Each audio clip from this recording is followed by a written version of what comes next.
Well, after a couple of rest days in Toulouse, I'm now on the Canal de Garonne. You can just see behind me, and I've travelled about 75 kilometres today, and behind me over my shoulder is the Tarn River. It's just after 6:30. I've got all my supplies for camping tonight. I just need to find a suitable location to pitch my tent. It's been a pretty easy day today, but still got the night ahead of me, so I'm not counting my chickens. So generally this is what I'd call yet another suboptimal campsite. The tent is on a lean. It's hardly discreet. This is the cycle track here. This is the Canal de Garonne. There is a pretty noisy train track over there. And I saw a sign not far back saying under no circumstances should anybody trespass. I think which includes this strip here. The track is all right, but we'll see how we go. On the bright side, nobody in the nearby village can see me. And the ground is quite soft for once. No sticks or anything like that. So we'll see how we go. I'm going to quickly get my cooking gear out to get the food going, and hopefully no bears attack me in the next half hour. For tonight's dinner, I'm really upping my game. Saucisse de Toulouse. Let's have a look at it. Oh, look at that. I'm not sure how I'm going to flip it yet. It's a bit like a boerewurst, and I'm quite partial to a bit of sausage. Not sure how long it's going to take to cook, or if it's going to cook through. But I've got a little bit of wine, local wine, to keep me amused until the meal is ready. And as you can see, my saucisse de Toulouse is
for later.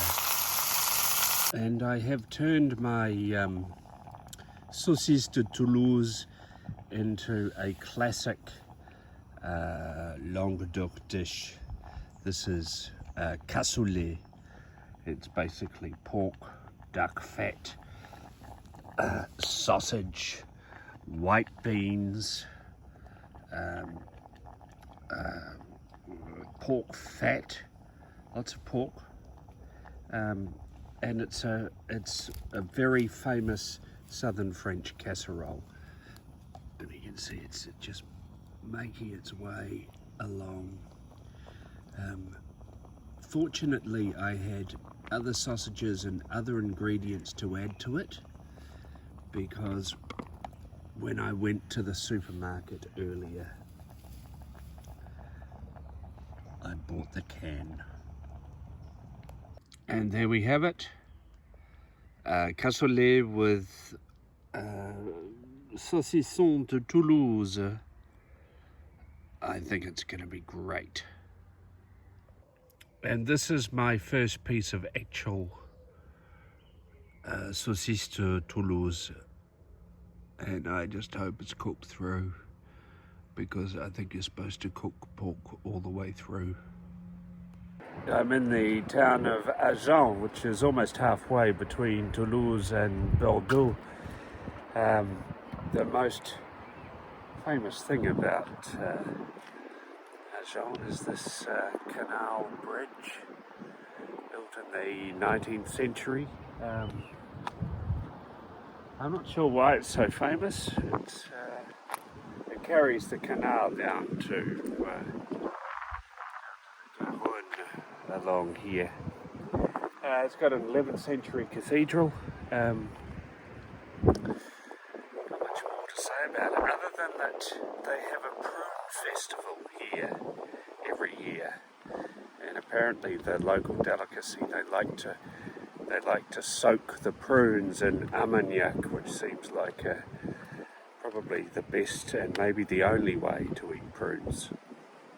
And a quick lunch stop. It's amazing when you're out cycling. You can eat anything you like, even a whole massive bunch of cheese. This is a bit of luck on my part. I have found a public campsite in a small village where I've pitched my tent. It's in the shade. I'm the only one here at this campsite. There's a place I can lock my bike up to over there, and it's reasonably private, and they've got a toilet and a hot shower and a kitchen place where I can give my dishes a good scrub from last night, because all I managed to do was ruin a pot scrubber. I think I'm supposed to register at the mairie, but I think it's closed, so I will wait until they come looking for me, or otherwise try and make not too much noise. Well, another very successful culinary experience. Tonight I'm making chili con carne, and it's not quite from scratch, but it's going to be wholesome all the less. Today is my really first day on the cycle trail of being relatively organised. Cleaned up camp quickly this morning.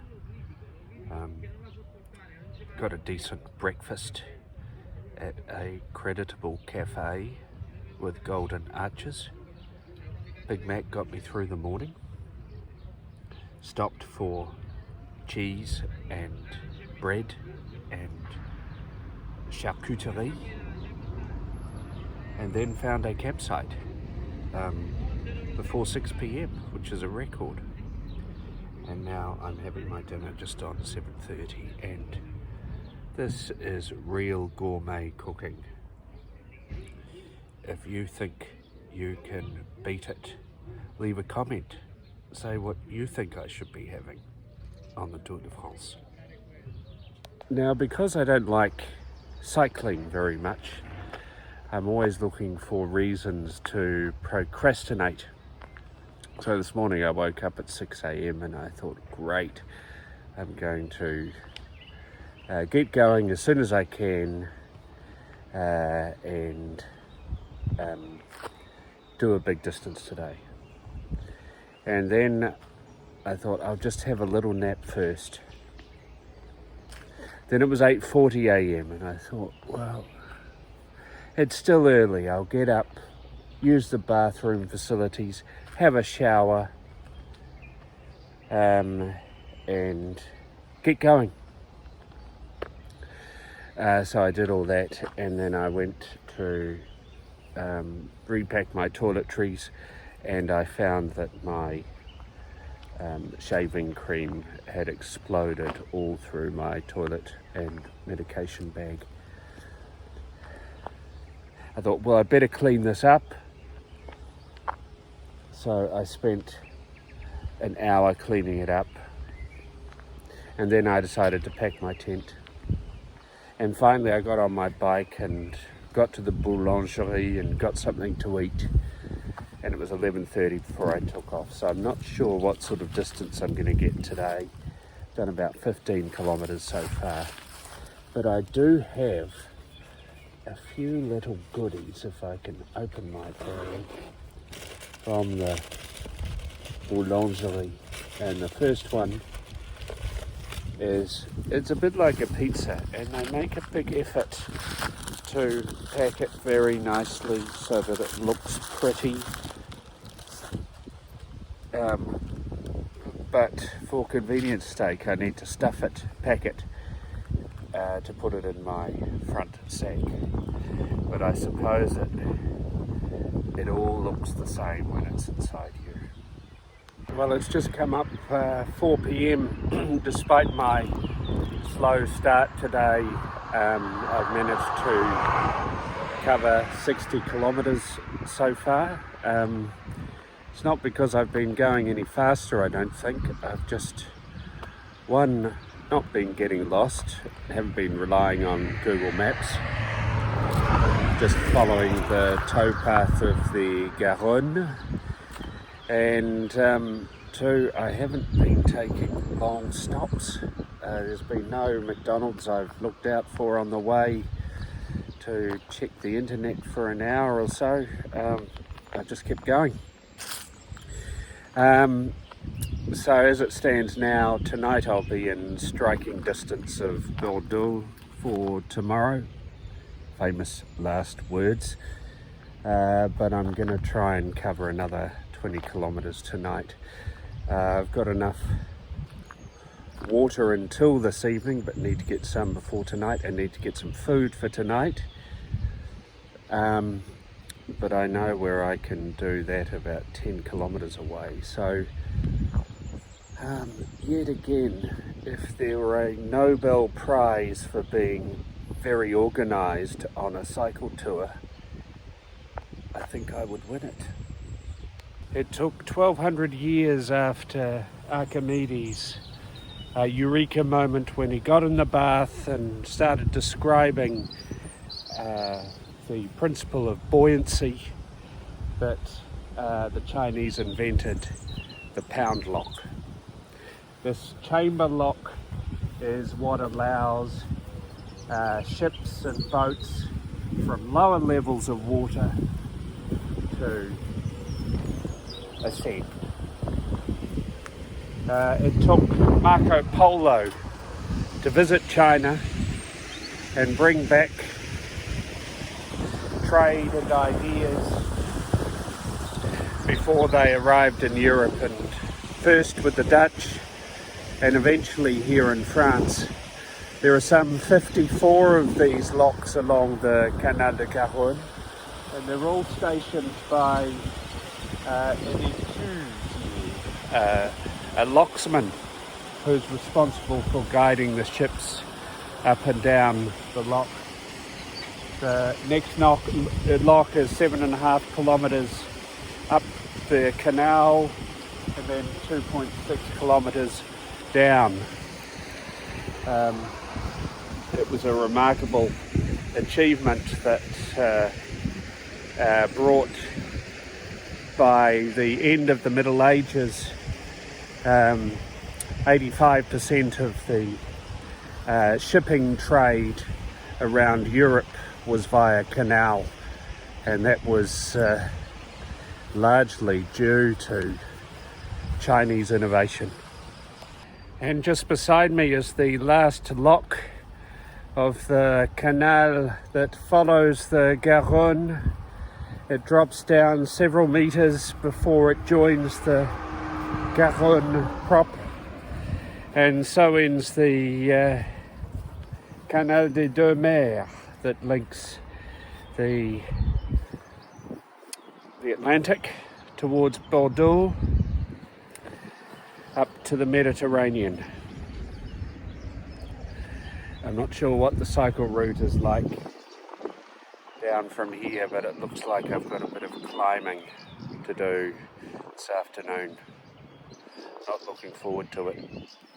So I've stopped for the night. I've covered about 100 kilometres today, much further than I thought I would when I set off at 11:30 this morning. It's just after 7 o'clock. There's 7:20. There's about an hour and a half of before the sun goes down and it starts to get dark. But I figured I've pedalled enough today. About 50 kilometres from Bordeaux. I've stopped. It looks like 11th or 12th century ramparts that are, it's certainly Middle Ages, surrounding this area. I don't know if it's legal to sleep here, but the guy who is looking after my luggage in Bordeaux, he's one of those cycle freaks. He tells me that whenever you see a picnic table, you can camp there for the night. Apparently that's the rule. So if anybody tries to interrupt me, I will teach them the rules. And it's the golden hour of sunlight. No better time to be doing a bit of a cook-up. Tonight I've got a very firm surface to cook on. And we've got a cassoulet coming along. This is the second cassoulet I've cooked. It's got sausages and beans, and it comes from the Toulouse area, actually Castelnaudary. And it's basically just baked beans and sausages. I'm not sure why my friend Ashley recommended it as a meal every night. Maybe because he's lazy, or maybe, like me, he knows where to get a variety of dishes. Dinner is cooking. And you can even see it's starting to come to the right temperature. Well, it's just coming on for 9 o'clock in the morning. I'm on the banks of the Garonne. Somebody has a fishing spot here. I followed Google Maps down this rather unkempt track, but there was a sign just as I was coming in off the main road that said wild animals and hunting area. So I'm not sure I should be making too much noise in case I get attacked by a bear. Cyclists like to talk about the freedom of cycling, how you can go places and go on adventures and see the world. So far, the freedom for me is either the freedom to get lost by following Google Maps, or the freedom to climb up very steep hills that leave you absolutely buggered. If this is freedom, you can have it back. So I'm about 10 kilometres from Bordeaux, and I have found another Marie Blachère. It's a boulangerie and sandwicherie, and I have indeed bought a sandwich, which you can see in there. I need it because I haven't eaten today. It's midday. I do have some lollies I could have got through, but it's just wanted to keep going. I've had some pretty heavy traffic on the way into Bordeaux and it's not been pleasant. I've also got in here an apple tart. As I've said before, I'm quite fond of tarts. And just across the river is the grand city of Bordeaux. There's something about river cities in Europe. They face the river, they embrace the river. Quite the opposite to Palmerston North or Hamilton that seem to hide away from it.